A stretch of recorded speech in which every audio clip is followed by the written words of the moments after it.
मैं नवीन कुमार चौधरी आज संस्कृत विषय के प्रथम पाठ संस्कृत वर्णमाला को पढ़ाने जा रहा हूँ। वर्ग खष्टम के प्रथम पाठ में संस्कृत के वर्णमाला को दिया गया है, जिसके बारे में बच्चों मैं आपको जानकारी दे रहा हूँ। वर्ण किसी भी भाषा के सबसे छोटी इकाई होती है।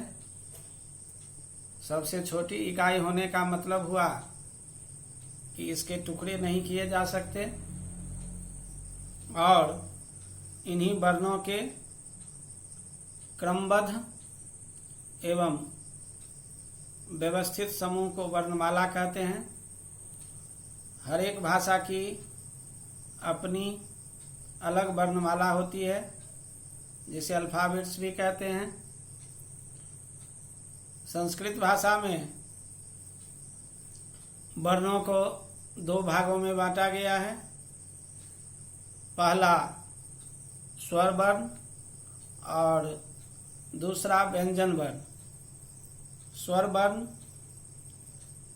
जिन वर्णों के उच्चारण करने में किसी अन्य स्वर की सहायता नहीं लेनी पड़ती है, उसे स्वर वर्ण कहते हैं। जैसे अ, आ, हर्ष ई, दीर्घ ई, हर्ष उ, दीर्घ उ, ए, ऐ, ओ, औ, अंग, अह, ली और री। ये 13 वर्ण हैं, जिसमें स्वर को भी 3 भागों में बांटा गया है, जिसे हर्ष स्वर, दीर्घ स्वर और संयुक्त स्वर कहा जाता है। हर्ष उ, री और लिरी ये हर्ष स्वर हैं। आ, दीर्घ ई, दीर्घ उ और री ये दीर्घ स्वर हैं। और ए, ऐ, ओ और औ इन्हें संयुक्त स्वर कहा जाता है।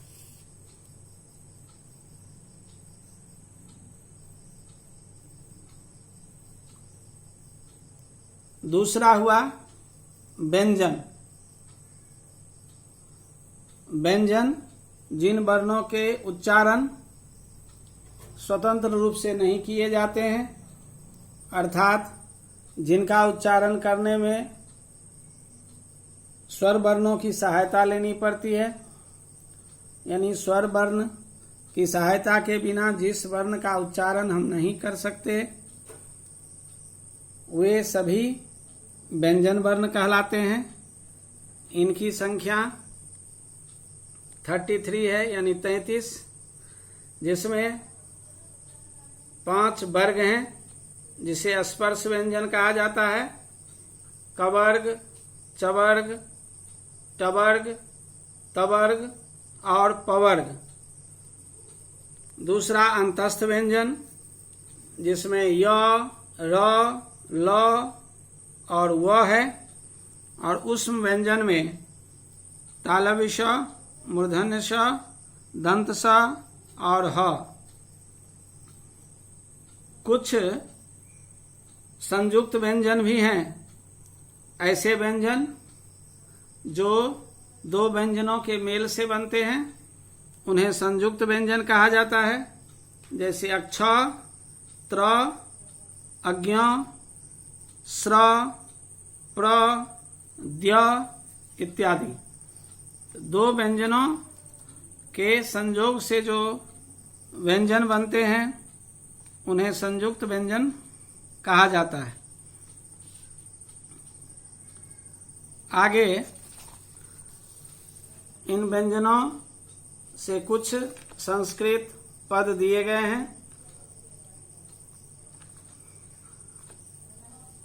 संस्कृत भाषा में कुल 13 स्वर होते हैं, लेकिन प्रचलन में 11 ही हैं। संयुक्त स्वर 2 स्वरों के योग से बनते हैं। संयुक्त स्वर भी दीर्घ स्वर ही होते हैं। व्यंजनों को 3 भाग में बांटा गया है: स्पर्श व्यंजन, अंतस्थ व्यंजन और ऊष्म व्यंजन। और कुछ संयुक्त व्यंजन भी हैं, जैसे अक्ष, त्र और अज्ञ। धन्यवाद।